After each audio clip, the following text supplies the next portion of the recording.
Bonjour les humains, 19 juillet 2025. Je vais vous mettre un extrait d'une vidéo. Alors la référence c'est en bas à gauche, là, je ne sais pas si vous voyez, la chaîne c'est Vision et Transformation. C'est un point de vue oriental. La personne que vous voyez c'est Walid. Donc ça c'est son prénom, je ne connais pas son nom de famille, je suis désolé. Mais c'est un ancien djihadiste, un ancien terroriste. Et il s'est repenti, et voilà, c'est un ancien musulman, il connaît parfaitement les écritures, aussi bien en islam que qu'en christianisme. Et donc, il a fait les rapports entre les deux. Et du coup, je mettrai cette vidéo aussi bien dans Paradoxe eschatologique et dans la playlist aussi Le Coran. Donc, ces deux playlists-là, je les mettrai en description de cette vidéo. Et je vais voir aussi si j'arrive à mettre cette vidéo-là, donc de vision et transformation, en description aussi, si, pour ceux qui veulent la voir en entier, parce que ça dure quand même plus d'une heure. Hein. Et c'est une seule partie sur trois, il y a trois parties en tout. Donc voilà, je vous laisse regarder ça parce qu'au niveau de l'eschatologie, lui, comme il a lu les deux, aussi bien les hadiths Sahih, Al-Bukhari, Al-Muslim, Abu Daoud, il connaît le Coran, comme je vous dis, c'est un ancien terroriste, un ancien djihadiste. Hein. Donc voilà, c'est assez édifiant. C'est parti, accrochez-vous. Mais ils vous disent que nous adorons tous le même Dieu. Que nous, en tant que chrétiens, nous sommes diviseurs. Nous sommes très attachés à toute cette histoire selon laquelle seul Jéhovah est le vrai Dieu. Après tout, tous les dieux sont les mêmes. Nous adorons tous le même Dieu. Même en allant dans un restaurant, en s'asseyant et en voyant la serveuse arriver, j'étais avec mon manager Keith. Je me souviens, c'était il y a quelques semaines, de la dame, la serveuse. Elle est venue et nous avons parlé de religion. Elle a dit que nous adorons tous le même Dieu. Avec un credo si rassembleur, vous êtes embarrassé de répondre. Vous dites rien. Et vous savez, vous ne pouvez pas dire, oh non, nous ne vénérons pas le même Dieu. Quoi? Vous êtes un diviseur.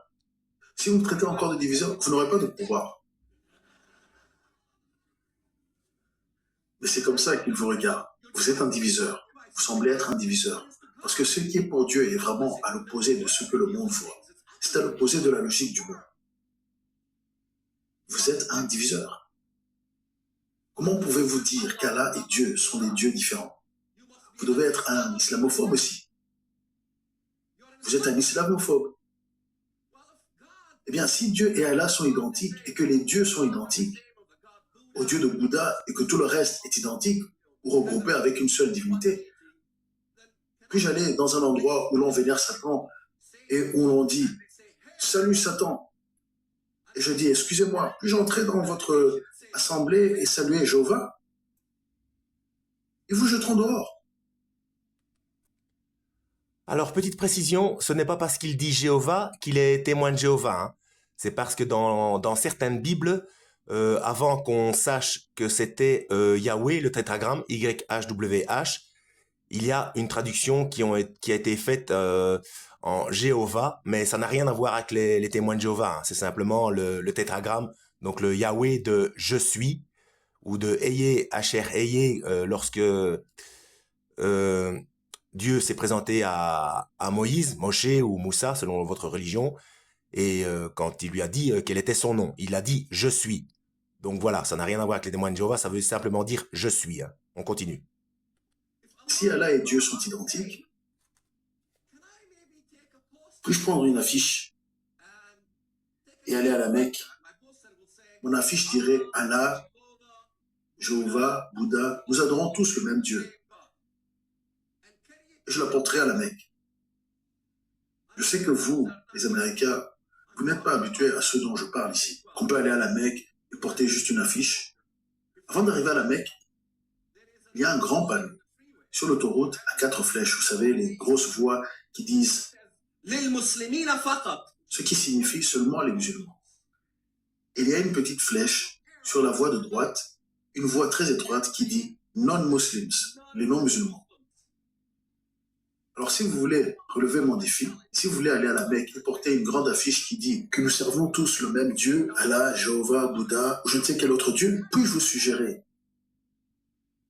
que vous preniez cette voie étroite et que vous preniez la voie de sortie très rapidement? Parce que si vous prenez la voie large et que vous allez à la Mecque, Le temps que vous sortez votre affiche et qu'il vous voit, que Jéhovah est le même Dieu,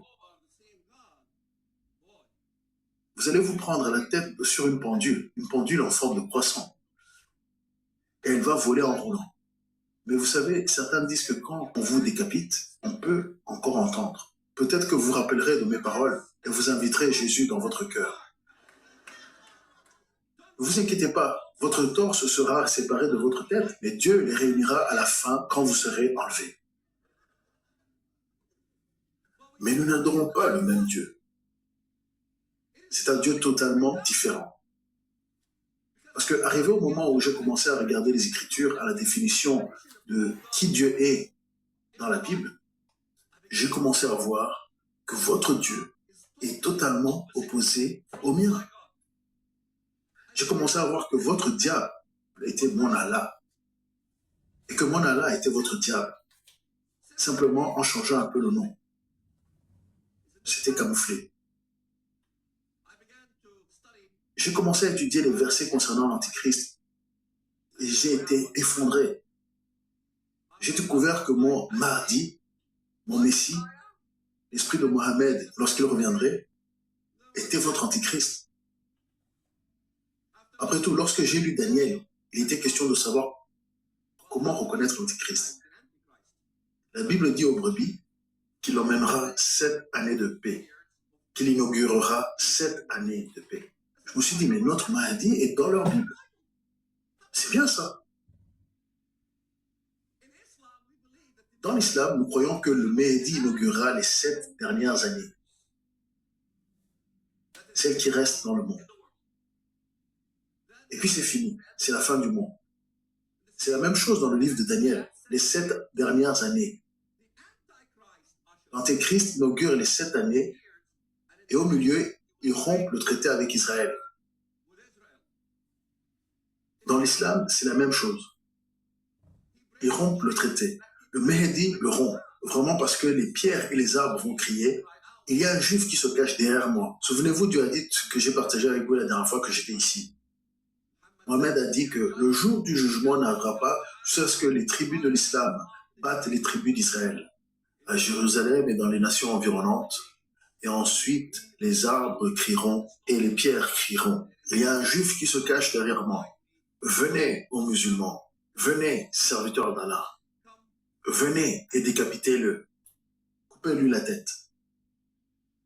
Et les chrétiens occidentaux, quand ils lisent leur Bible, ils parcourent les versets si rapidement qu'il manque toutes sortes de choses.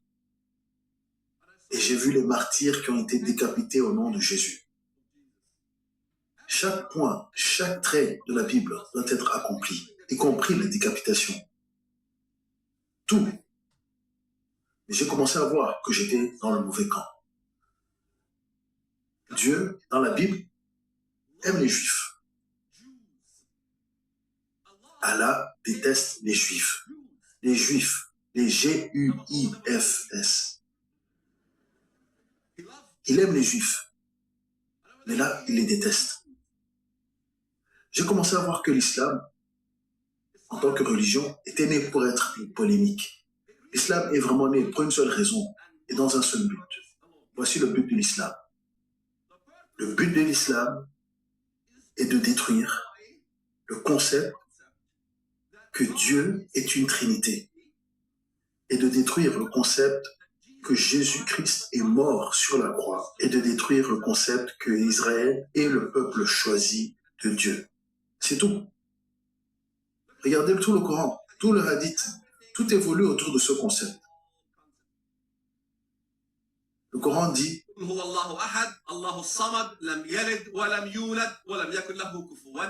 ce qui signifie Dieu n'engendre pas de fils. Il n'est pas engendré et il n'engendre pas non plus. Il n'a pas de fils. La Trinité dans l'islam est anathème. Tout comme dans la Bible, la négation du Saint-Esprit est anathème. Le Saint-Esprit de l'islam est l'ange qui a rendu visite à Mahomet. Ici, j'ai un titre qui appartient à Dieu, parce que le Saint-Esprit est vraiment, par définition, Dieu lui-même. Il fait partie de la Trinité. L'ange qui a rencontré Mahomet s'est appelé Gabriel. Il s'est aussi appelé le Saint-Esprit. Il s'appelait, vous savez, il y a un autre ange qui est venu voir Mahomet, qui s'appelle lui-même Al-Bra, et c'était un être volant, une sorte d'ange qui a fait monter Mohammed au ciel. Mahomet est monté au ciel pour faire la rencontre avec les hôtes célestes, pour rencontrer les anges, et pour rencontrer les prophètes, les patriarches de la Bible, et d'autres choses comme celle-là. Pourquoi est-il nécessaire que Mahomet monte au ciel? Parce qu'il voulait accomplir ce que Jésus avait fait. Seul Jésus est monté au ciel. Il est venu du ciel et il est monté au ciel. La plupart des Américains, lorsqu'ils lisent la Bible, regardent les 5 je. Je serai comme Dieu. Je monterai au ciel. J'irai, ainsi de suite. Ce sont les mêmes choses dont parle l'Antichrist. Parce que si nous regardons Ésaïe 14, la réalité d'Ésaïe 14, j'espère que vous avez apporté votre Bible avec vous. Un soldat sans missile Stinger est très inefficace. Regardez Ésaïe 14 parce que l'Occident, quand ils regardent ces choses, ils disent bien, c'est l'orgueil du diable. C'est quand Satan était fier. C'est les 5 jeux. Mais ils ne regardent pas cela dans le contexte. Verset 12. Comment tu es tombé du ciel, ô Lucifer, fils du matin? Ô Hilal Abnou Sahar dans l'hébreu. Hilal Abnou Sahar dans l'hébreu. Hilal Abnou Sahar en hébreu est en fait un nom pour cette personne à qui il s'adresse. Hilal est un mot araméen. Hébreu, c'est aussi un mot arabe. Quelqu'un parle arabe ici? Je sais que Kamal parle arabe. Kamal, que veut dire Hilal? Croissant. Fils de l'étoile du matin. C'est son surnom. Son surnom. Ô croissant lumineux. La lune. Fils de l'étoile du matin. Puis il passe aux 5 jeux. Je monterai au ciel. Verset 13. Monterai au ciel. C'est ce que tu as proclamé. Tu proclames que tu es monté au ciel. J'élèverai mon trône au-dessus des étoiles de Dieu. Qu'est-ce que les étoiles? Les étoiles sont allégoriquement des anges. J'irai au-dessus de tous les anges. Je m'asserai aussi sur la montagne de l'assemblée, à l'extrémité du septentrion. Je serai comme le Très-Haut. Ensuite, regardez le verset 16. Et si c'est Lucifer dans sa forme angélique et sa rébellion au ciel, alors dites-moi ce que vous faites avec le verset 16. Le verset 16 dit, ceux qui te verront lorsqu'il aura été capturé, te regarderont et te considéreront en disant, n'est-ce pas ici quoi? L'homme. N'est-ce pas ici l'homme qui faisait trembler la terre? Terre à Amérique. Il ne s'agit pas seulement du diable et sa rébellion. Il s'agit de l'Antéchrist lui-même. Lire cela en tant que musulman est beaucoup plus choquant que pour vous en tant qu'occidentaux. Parce qu'en tant que musulman, je viens d'un monde étranger. Et je me sens comme le capitaine Spock. Je sais comment les extraterrestres pensent, comment les étrangers pensent. Mais je viens ici pour dire à tous les capitaines Kirk, quel est le problème parce qu'ils ne comprennent pas ce manuscrit et que ces parties du manuscrit nous concernent, nous, les extraterrestres, les étrangers. Donc, de Captain Spock à Captain Kirk, ouvrez vos oreilles. Est-ce l'homme qui a fait trembler la terre? En parlant de l'Antichrist. Mais en tant que musulmans, nous croyons que l'esprit du Mehdi, lorsqu'il viendra, inaugurera ces 7 années, au cours desquelles la fin sera la destruction de tous les Juifs. Dans cet esprit, ce que nous croyons est que c'est Mahomet qui revient, parce que Mahomet, le prophète de l'islam, dit que l'homme qui viendra aura mon esprit. C'est la même personne. Je sais que la plupart des Occidentaux, lorsqu'ils pensent à cette chose appelée Mahdi, ils pensent à Ahmadinejad qui vient devant les Nations Unies. Ahmadinejad a pris la parole aux Nations Unies et il a parlé de l'arrivée du Mahdi. Ce n'est plus de la théorie.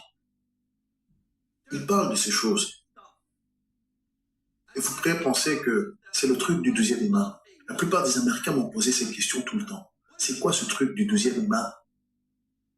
Oubliez le truc du 12e imam. Il y a différentes écoles de pensée concernant le Mehdi chez les chiites. Mais laissez-moi vous dire une chose.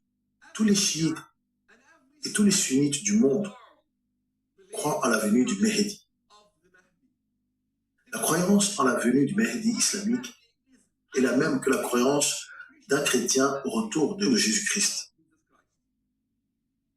Alors, pouvez-vous me dire combien de chrétiens qui prétendent l'être ne croient pas au retour de Jésus? Tous les musulmans, dans l'ensemble. En fait, j'emmène parfois quelques Captain Kirk avec moi et je leur montre la réalité. Une fois, j'ai parlé à une église et je suis allé à un café. Et il y avait un pasteur et un rabbin. C'était un événement sur l'Israël, vous voyez. Ils m'ont parlé et ils m'ont dit que venons dans ce café depuis toujours, que le propriétaire était un arabe palestinien et qu'il était merveilleux avec nous, qu'il était si gentil et que nous n'avions jamais eu de problème.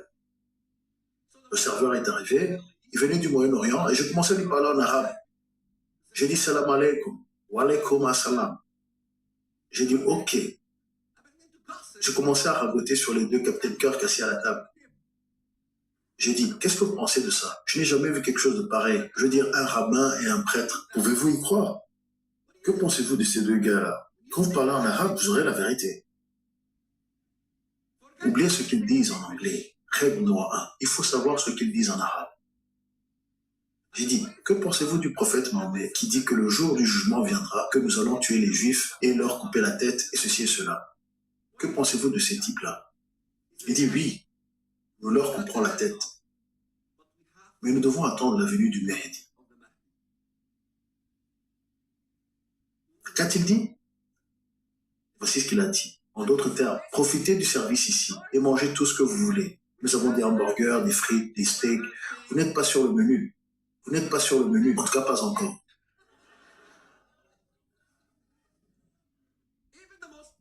Même les musulmans les plus modérés. Je partageais l'estrade avec M. Wosley, un ancien de la CIA, l'autre jour. Ils sont toujours à la recherche du musulman modéré. Tout le monde cherche un musulman modéré. À la recherche du musulman modéré. C'est un livre que je devrais écrire. J'ai eu des débats avec des musulmans modérés à foison. J'étais dans une synagogue le jour de Yom Kippour. Judas Jassim, c'est un éminent médecin qui s'exprime en tant que musulman modéré. Je me rappelle qu'il a fini son discours. Un beau discours, M. Jazir. Je l'ai pris à part, j'ai commencé à lui poser quelques questions. M. Jazir, le prophète de l'islam a-t-il tué les juifs en Arabie Saoudite? Rappelez-vous, chaque question que je pose est une question à la Jésus, au style de Jésus. Vous êtes en échec et mat. Donc si je vous pose des questions aujourd'hui, réalisez à l'avance que vous êtes en échec et mat et vous ne pouvez pas répondre à la question. Je l'ai appris de Jésus. Vous devrez l'apprendre aussi. C'est une très bonne habitude. Est-ce que Mahomet a tué les juifs de l'Arabie Saoudite? S'il dit non, il n'est plus un musulman, parce qu'il aurait nié ce que Mahomet a fait. Il nie le hadith, il nie les annales et les écrits de l'islam et le Coran et les hadiths. Il n'est plus un musulman. Bien sûr, il a dû dire oui. Question numéro 2. Comment le justifiez-vous? Comment le justifiez-vous? Il a dit, puisque nous savons tous qu'ils ont eu un procès juste et équitable. J'ai dit, combien intéressant que l'Europe était venue à confesser que les Juifs n'avaient pas eu de procès équitable. Tout le monde dans le monde est venu à confesser qu'Israël n'avait pas eu de procès équitable, sauf le monde musulman, même un musulman modéré. Le mensonge numéro 1 est de dire qu'il y a quelque chose qui s'appelle l'islam modéré. Ça n'existe pas. M. Wosley de la CIA a dit la semaine dernière à propos de Kabani, un autre nom qu'il lui a donné, Kabani. J'ai dit, oh, d'accord, je vais vous envoyer quelques documents sur lui. Kabani a écrit un livre sur l'eschatologie islamique, dans lequel il est question de l'arrivée du Khalafa, c'est-à-dire du vicaire de Mahomet sur terre. Kabani a écrit sur l'Armageddon. Kabani a écrit sur l'arrivée du Mahdi. Et Kabani, qui critique les terroristes en Amérique, c'est parce qu'il les critique, parce qu'ils ne devraient rien faire, qu'ils doivent maintenant attendre la venue du Mahdi. C'est leur école de pensée. Certains disent qu'Oussama Ben Laden est bon. D'autres disent qu'Oussama Ben Laden est mauvais. Parce qu'ils disent que Ben Laden devrait attendre la venue du Mahdi. Alors quand le Mahdi sera là, devinez quoi? Tous vos soi-disant musulmans modérés ne seront pas modérés. Et bonne chance. Est-ce ça que vous voulez? C'est avec ça que vous voulez tenir? Est-ce là votre espoir? Est-ce que c'est l'islam modéré? Il n'y a rien de tel que l'islam modéré. Pourquoi y a-t-il un islam modéré? Pourquoi parle-t-on d'islam modéré? d'une démocratie islamique et d'autres choses encore. Il faut regarder la Bible. Car ce qui m'intéresse ici, ce n'est pas de venir vous parler de l'islam ou de dénigrer l'islam ou les musulmans. Je suis ici pour vous parler de ce que la Bible dit sur l'islam. Personne ne parle de ce sujet. Tout le monde parle du terrorisme. Ils en parlent sous une forme générique, dans des discours séculiers, des livres séculiers. Vous allez à la librairie, vous achetez des livres séculiers sur l'islam et ainsi de suite. Mais il n'y a pas eu de livre écrit sur ce que la Bible dit concernant l'islam. Tout ce concept de Mehdi, l'antéchrist, et comment témoigner aux musulmans d'un point de vue biblique. J'ai donc commencé à travailler très dur et à écrire comment les musulmans deviennent chrétiens. Si je m'assois avec frère Kamal et que nous parlons de la Bible, nous en parlons un peu différemment de vous. Parce que nous voyons votre antéchrist comme notre Mehdi. Après tout, si vous regardez le monde aujourd'hui, ils disent que l'islam est une religion pacifique, que l'islam veut dire la paix. Votre président Bush a dit la même chose. En fait, le président Bush a dit que nous adorons le même Dieu. J'étais stupéfait. Je n'adore pas le même Dieu. Si nous adorons le même Dieu, alors pourquoi ai-je dû quitter l'islam? Est-ce que nous adorons le même Dieu? Non. En fait, vous les Américains, pourriez faire la paix avec l'islam en un instant. Vous voulez savoir comment faire la paix avec l'islam? Je vais vous donner une proposition de paix qui fonctionnera à 100%. Le 4 juillet, le jour de l'indépendance, que tous les Américains aillent au stade les plus grands de leur ville. Le 4 juillet, tous les Américains à l'unisson diront que nous voulons la proposition de paix d'Oussama Ben Laden. Quelle est la proposition de paix d'Oussama Ben Laden ou celle de Ahmadinejad ou la proposition de paix de chaque membre du clergé musulman pour les Américains? La proposition de paix pour les Américains est la suivante. Si les Américains disent « Il n'y a pas d'autre Dieu qu'Allah et Mohammed et son messager », vous aurez la paix. Combien d'entre vous veulent dire « Il n'y a pas d'autre Dieu qu'Allah et Mahomet et son messager » Levez la main. Pourquoi êtes-vous si anti-paix?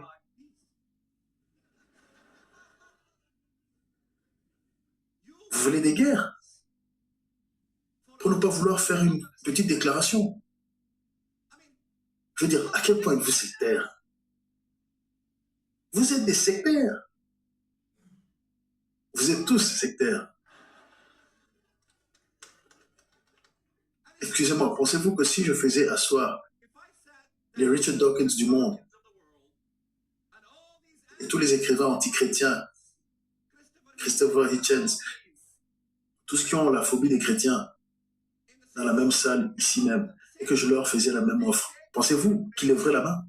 Ils ne le feront pas. Ils ne leveront pas la main. Ils ne vont pas accepter qu'il n'y a pas d'autre Dieu qu'Allah et que Mahomet est son messager. Pourquoi? Vous savez pourquoi? Parce que nous sommes Américains et que vous ne pouvez pas nous dire ce que nous devons faire. C'est tout. Nous sommes des Américains têtus. Nous sommes des Américains têtus et nous ne voulons pas que quelqu'un nous dise ce que nous devions faire. Parce que nos grands-pères ont saigné pour cette terre. Ils ont saigné pour nous donner le droit de nous exprimer tel que nous le voulons.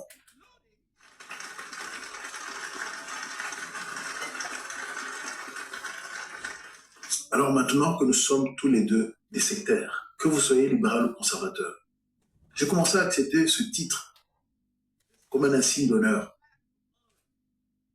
Je suis un chrétien, un américain, un fondamentaliste, un islamophobe, kafir, un sectaire et un xénophobe.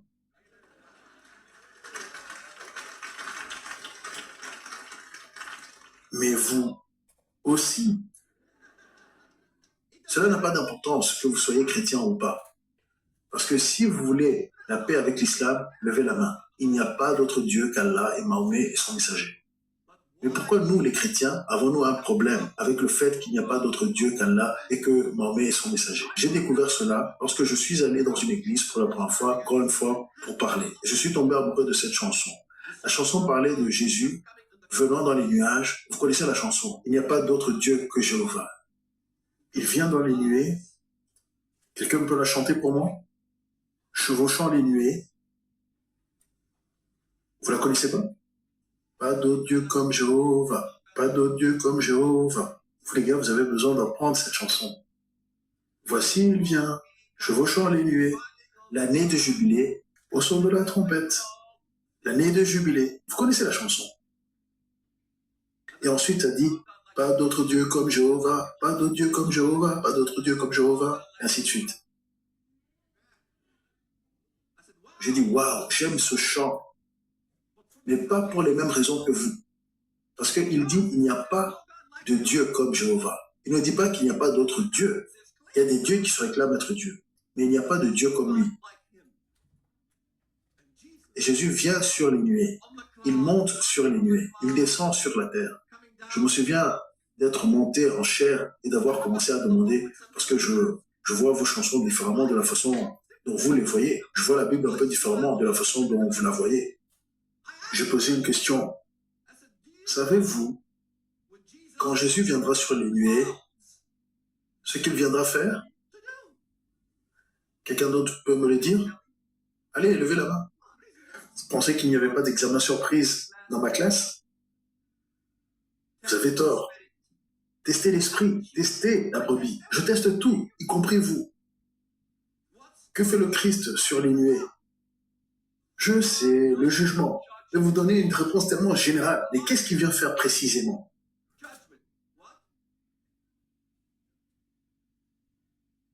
Vous étiez dans le premier service. Vous avez triché, pas de problème. C'est dans Ésaïe chapitre 19. Ésaïe chapitre 19. Voici le Seigneur qui se lève sur une nuée rapide et qui va entrer en Égypte. Excusez-moi, pourquoi est-ce que c'est significatif? Parce que je ne parle pas d'une bataille avec la nation musulmane spécifiquement, quelque chose qui se passe avant que Jésus ne vienne. Non, non, non. Je parle d'une bataille à laquelle Jésus lui-même participe dans une guerre contre l'Égypte, un pays spécifique. En d'autres termes, Christ descend sur terre pour se battre contre les Égyptiens. Pourquoi? Parce qu'ils s'en prennent à Israël. Donc quand le Christ reviendra, il viendra sur les nuées pour se battre contre un pays musulman. Pouvez-vous m'imaginer en tant que musulman commençant à lire ceci? Je me dis, mais attends une minute. À chaque fois que je parle à ces chrétiens américains, je leur ai demandé à propos de cette histoire de Jésus. Ils vous disent, Jésus est un bisounours. Il vous aime. Il vous aime, oui, oui, oui. Et ils sont toujours, ah, que c'est joyeux, sympathique. Et Kamal dit, c'est comme des chrétiens de peluche.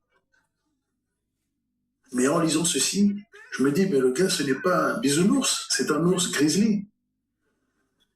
Et je ne veux pas rencontrer ce type-là. Vous pourriez penser que c'est seulement un seul incident. Savez-vous que dans la Bible, dans chaque contexte où Christ est sur terre, il combat un pays musulman? Mais le problème, c'est qu'au moment où je vais atteindre la mentalité occidentale pour leur dire, attendez une minute, Jésus ne se bat pas contre un Italien. Il se bat contre les musulmans. La porte se ferme. Et ils ne veulent pas l'entendre de votre bouche. Parce qu'ils ne veulent pas être confus avec ce que le texte dit. Parce que leurs livres sont déjà sur les étagères. Parce que la mentalité occidentale, lorsqu'elle interprète la Bible ou la prophétie, et si je dis que nous allons avoir aujourd'hui une leçon sur la prophétie biblique, la première chose qui vient à l'esprit des Occidentaux, c'est que nous allons étudier le livre de l'Apocalypse. Pourquoi les Américains aiment-ils toujours commencer par le dernier livre? Cela n'a aucun sens. Comment comprendre tous ces allégories sans regarder les textes littéraux? Les textes littéraux sont des volumes. Il y a tant de choses à dire. Les parties littérales de ce dont la Bible parle concernant les événements décrits dans l'Apocalypse. Donc vous allez à l'Apocalypse et vous commencez à lire une femme montée sur une bête ayant 7 montagnes. Toutes ces choses, 7 montagnes, cela ressemble à Rome, parce que Rome a 7 montagnes. Donc, tout d'un coup, Rome est en jugement. Je sais ce que vous pensez. Vous me regardez bizarrement. Je sais que vous pensez ces choses. Ou c'est l'Union européenne. Vous avez l'Union européenne, c'est l'Antichrist. Quand l'UE a commencé à se rejoindre dans un mouvement, et quand il a commencé à établir une Union européenne, je pense que vous savez de quoi je parle, n'est-ce pas? Vous savez de quoi je parle. Allez, la 10e nation a adhéré, et c'était la Grèce. Je me souviens, même en tant que musulman, j'étais au courant de ce genre de choses. J'ai dit, je parie que les chrétiens pensent que c'est l'Antichrist, bien sûr. Et ils ont tous écrit des livres à profusion. Quand la Grèce a rejoint en tant que la 10e nation, c'est là que nous avons eu le portrait robot de l'Antéchrist. La fin approche. Tous les Américains férus de prophétie ont commencé à écrire des livres sur le fait que la fin approche. Nous avons la Confédération des 10 nations, l'Union européenne, puis la 11e nation est arrivée, la 12e, la 13e, la 14e, la 15e et la 16e. L'Union européenne a grandi. 20, 21, 22 pays. Nous avons 22 orteils sur la statue du chapitre 2 de Daniel, qui émergent tous de l'Empire romain occidental, avec aucun des orteils qui viennent de l'Empire romain oriental. Ce sont vraiment des pieds bizarres. Si ça ne colle pas, il faut acquitter. Mais non. Alors on retourne sur la planche à dessin et on essaye de faire que ça marche, que ça puisse passer d'une manière ou d'une autre. Ah, il y a peut-être le G8. Mais oui, le G8. Oui, c'est sûrement le G8. Ils sont presque 10. C'est le G8. Le pape va installer des guillotines à Rome et commencer à couper les têtes des chrétiens. Pendant que les vrais sont en train de couper les têtes et s'en tirent sans problème parce que l'islam est une religion de paix après tout. Laissez-moi vous dire quelque chose. Je peux rester ici jusqu'à ce que je sois bleu dans la figure à parler de l'Union européenne et de la papauté. Je peux m'en prendre au pape jour après jour et deviner ce qui va m'arriver. Rien du tout. Personne ne va vouloir se battre avec moi. Les catholiques ne viendront pas vous tuer si vous vous en prenez au pape. Ils ne vont pas venir vous tuer parce que vous les exposez comme l'antichrist. Ils vont vous regarder comme fou. Le véritable antichrist, c'est celui dont vous commencez à parler au point de risquer votre vie. En tant que chrétien, le véritable antichrist, c'est la chose dont vous avez du mal à en parler. C'est cela le véritable antichrist. Donc votre pensée lorsque vous allez à l'école de dimanche et que vous étudiez ces choses comme quelque chose simplement bon à savoir. Ah oui, c'est intéressant à savoir. Et vous rentrez à la maison et vous revenez au culte. Ah merveilleux, nous avons appris ceci et cela. Et vous dites que toute votre marche chrétienne revient à que Jésus me bénisse maintenant. Je sais ce que vous les Occidentaux vous pensez. Le concept que Jésus est là pour vous bénir abondamment et tout de suite sur terre et maintenant. Et si ce que je dis n'est pas vrai, pourquoi l'église de Joel Osteen est remplie? La plus grande église d'Amérique. Vous y allez pour penser sur le message positif ou le message négatif. Or que même ces deux termes, positif et négatif, n'existent même pas dans l'entièreté de la Bible. Des doctrines entières sont fabriquées. Et vous avez ignoré la Bible lorsqu'elle dit qu'avant le retour de Christ, l'apostasie doit avoir lieu d'abord. Alors, si vous vous trouvez dans cette apostasie, regardez autour de vous. Oui, c'est vrai. Merci. Christ a dit, je vous envoie comme des brebis parmi des loups. Qu'est-ce que ça veut dire? Rien. Il vous envoie comme des brebis parmi des loups. Donc, si vous n'avez pas de loup dans votre vie, peut-être que vous n'êtes pas une brebis. J'ignore pourquoi vous rigolez. Ce n'est pas une blague. Si vous n'êtes pas une brebis, alors rejoignez-nous. Et laissez-nous tranquilles pour dire que Allah et Dieu ne sont pas les mêmes. Ce n'est pas facile d'être une brebis. Christ a aussi dit, soyez sages comme le serpent et innocents comme des colombes. Maintenant, je peux toujours travailler sur ma partie colombe. J'essaie fort, mais je fais partie des mauvaises personnes. Je ne pense pas être bonne. Mais je connais tout de la sagesse serpentine. Parce que je l'ai vécu. Je l'ai vu. J'ai vu comment mon père traitait ma mère. J'ai vu comment l'islam traite les femmes. L'Antichrist, après tout, il dit, il ne désirera pas les femmes. N'est-ce pas ça ce que les Occidentaux pensent? L'Antichrist est un homosexuel, vous savez. Il fait partie de ceux-là. Parce que ça dit dans le texte qu'il ne désirera pas les femmes. Et où est-ce que vous avez trouvé cet étrange concept? Le monde va élire un homosexuel? L'Antéchrist n'est pas un de ceux-là. Ça dit plutôt que il n'honore pas le désir des femmes. Excusez-moi les femmes, quels sont vos désirs? Il ne les honore pas. Quelle que soit la chose que vous désirez en tant que femme, lui, il n'honore pas ça. Il n'en a rien à faire des femmes. Est-ce que ça peut être on ne peut plus clair? Pourquoi vous ne pouvez pas voir ce que le texte dit plutôt que de mettre des mots dans le texte? Il va tenter de changer les temps et les lois. Eh bien, qu'est-ce que l'islam? Eh bien, c'est une religion. Non. Oui, bien sûr, ça se camoufle comme une religion. L'islam se couvre, se montre comme une religion. Mais l'islam, c'est la loi charia. Renseignez-vous, la loi charia. La loi charia doit être instituée partout dans le monde. Attends une minute, Walid. Mais l'antichrist est un athée. Non. Faux. Daniel chapitre 11, c'est très clair concernant qui est l'antichrist. Allons-y. Sortez vos missiles Stinger. Préparez-vous, nous allons étudier la Bible.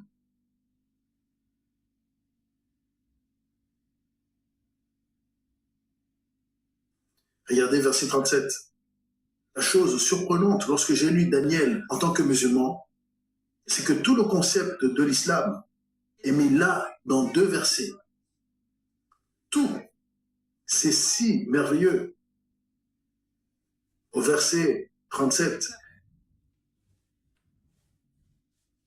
Et tout d'abord, nous savons tous que l'Antichrist, il honore le Dieu de forteresse. Comment l'Antichrist vénère un Dieu de forteresse? Verset 38. Le Dieu de guerre. Qui honore un Dieu de guerre? Qu'est-ce qu'un Dieu de guerre après tout? C'est quoi le djihad? Vous savez ce que c'est le djihad? La guerre pour honorer Allah. Américain, hein? Bienvenue au djihad. Bienvenue à la Hudna. Hudna, c'est un traité de paix dans l'islam qui est offert aux non-musulmans. La Hudna n'est même pas appelée un traité de paix en islam. La Hudna est un traité de paix dans l'islam qui est offert aux non-musulmans. La Hudna n'est même pas appelée un traité de paix dans l'islam.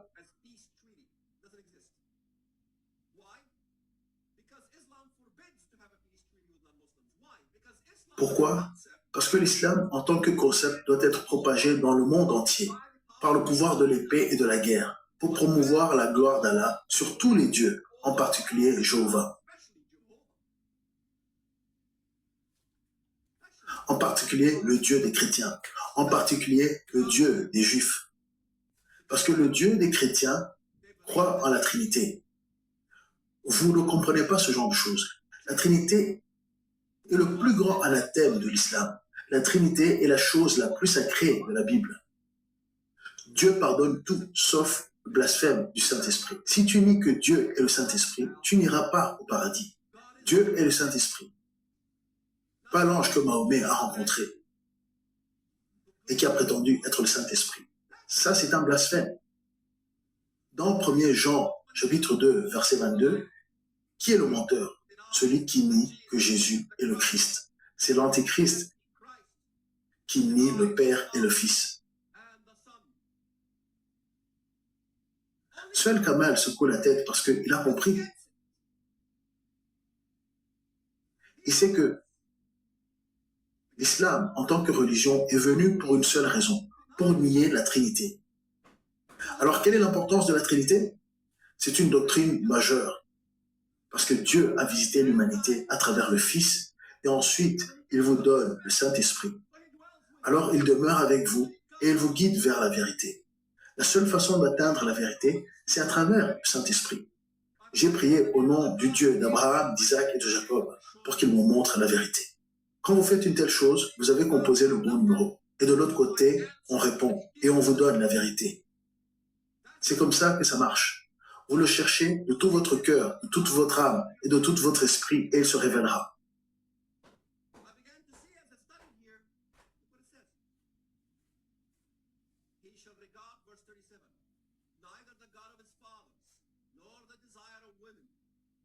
Nous en avons déjà parlé.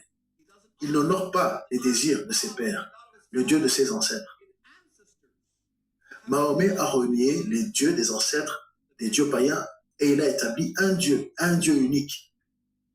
Les Américains pensent que l'Antéchrist est un juif. Je leur demande de me montrer un verset de la Bible qui pourrait confirmer que l'Antéchrist est un juif.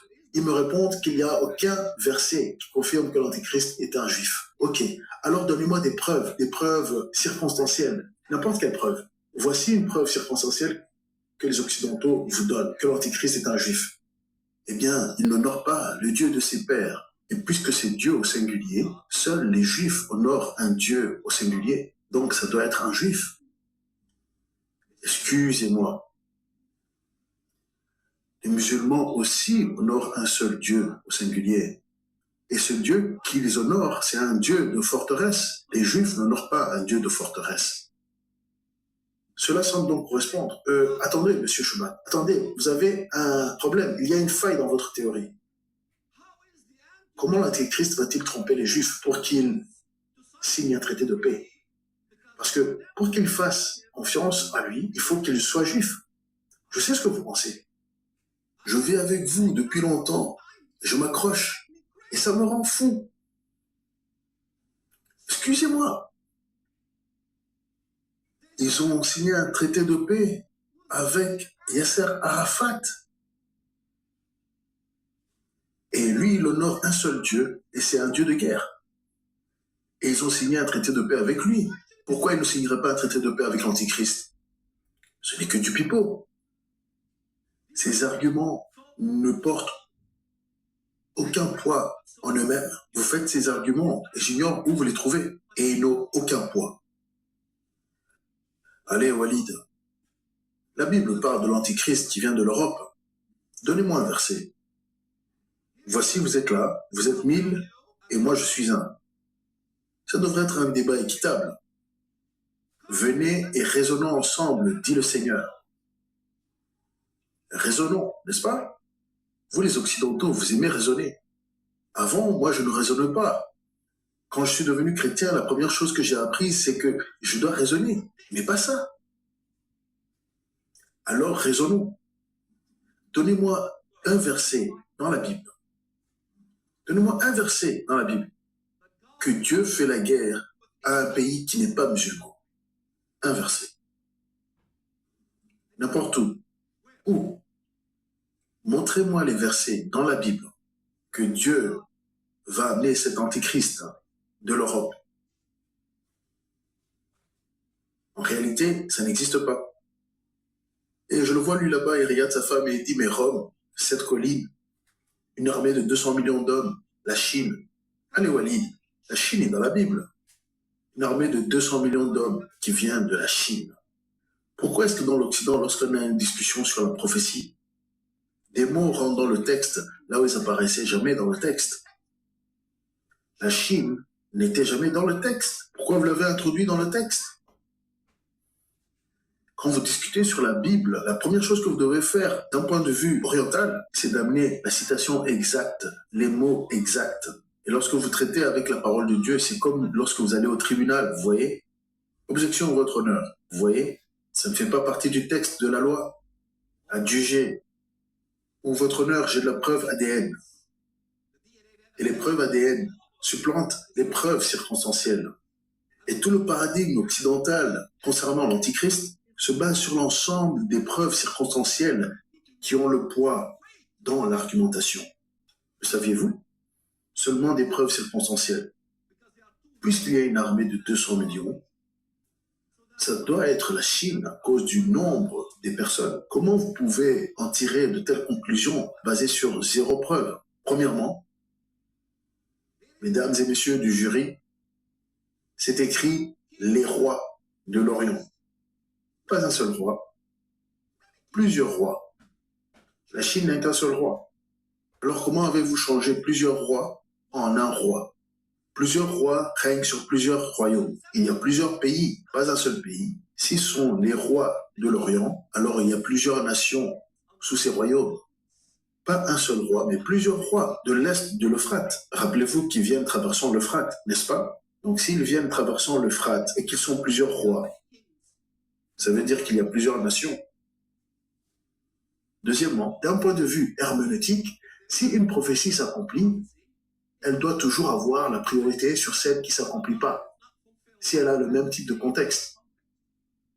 Nous avons des rois de l'Est ou des mages de l'Est dans le Nouveau Testament qui sont venus visiter le roi dans mon village. Ils ont amené des parfums, de l'encens et de la myrrhe. Vous connaissez l'histoire? Je parle de moi et on dirait que ça vous ennuie. Ils sont venus avec des parfums, de l'encens et de la myrrhe. Et ils ont adoré le roi à Bethléem. Tous les experts sont en accord que ces rois et mages sont venus de la Perse, de la Babylonie et de l'Arabie et ailleurs. Et devinez quoi? Aujourd'hui, tous ceux-là sont musulmans. Mais monsieur, oh là là, monsieur Chobat, il y a 200 millions. Où allez-vous trouver une armée de 200 millions d'hommes de ces pays qui traversent l'Euphrate? Excusez-moi. Allons de l'autre côté de l'Euphrate. Il y a l'Irak, l'Iran. D'ailleurs, ces pays vous déclarent déjà la guerre. Pas besoin d'attendre l'Union européenne. Il y a le Pakistan, l'Afghanistan, l'Indonésie. Je peux facilement rassembler non pas une armée de 200 millions d'hommes, mais une armée de 500 millions d'hommes. Et vous l'entendez comment ce défi? Essayez de le refuter. Et devinez quoi? J'ai toutes les preuves nécessaires pour prouver ma théorie parce que c'est en train déjà de se passer. Ahmadinejad est venu aux Nations Unies et a fait un discours louant et priant l'arrivée du Mehdi. L'homme parfait, n'est-ce pas un antéchrist? Et qu'en est-il de ces versets où Christ se bat? Comment fonctionne cette horloge? J'ai 1 minute et 43 secondes d'appel avant l'explosion. C'est tout ce que j'ai.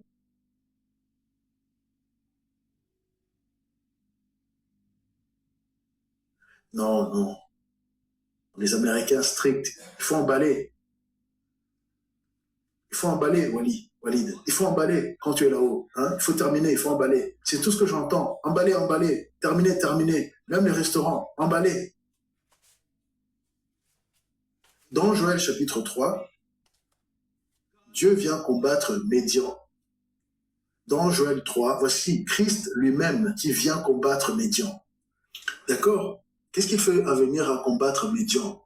Désolé, dans Habakkuk 3, oui, dans Habakkuk 3, il vient combattre du mont Paran, de Timan. Timan, c'est l'Arabie Saoudite. Savez-vous que c'est Christ lui-même qui combat l'Arabie Saoudite?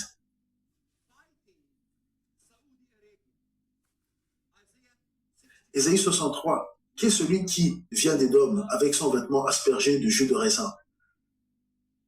Vous connaissez celui-là? C'est du jus de raisin, c'est du sang. Pourquoi est-ce du sang? Je suis allé là-bas en Arabie pour botter des fesses. Je suis allé là-bas en Arabie pour botter des fesses. Naturellement, il dit qu'il est allé là-bas pour détruire le monde arabe lui-même.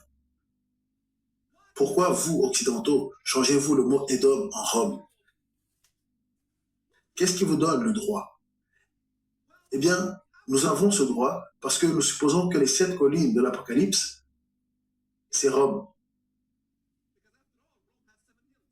Donc, une fois que nous avons regardé l'allégorie et conclu que l'allégorie signifie Rome, tous les littéraux doivent être Rome. Comment cela est-il correct? Comment osez-vous prendre une allégorie et en faire le littéral et ignorer les littéraux additionnels où Christ combat contre ces nations? Ésaïe 63 Qui est celui qui vient avec ce vêtement aspergé de sang? Partout, Psaume 82, lève-toi, ô Dieu, juge la terre. Il les juge, Joël 3. Je rassemblerai toutes les nations dans la vallée de Josaphat, et j'entrerai en jugement avec elles. Là, sur la carte de mon peuple, mon héritage, Israël, qu'ils ont rassemblé parmi les nations, dispersées, et ils ont divisé ma terre. La division de la terre inaugurera les jugements de Christ. Et vous continuez en Joël 3.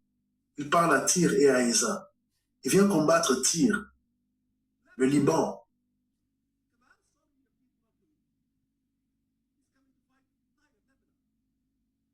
Gaza, mon territoire aussi.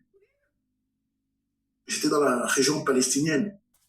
Et il dit, qui êtes-vous pour me chercher des noises au Tyr et Sidon, et toi, et tous les coups de Philistie, Gaza, le Hamas et Hezbollah. Et vous voyez ce qui se passe. Et il juge ces deux nations dans ce même contexte de jugement, les nations entières. Il n'oublie pas le Hezbollah et le Hamas.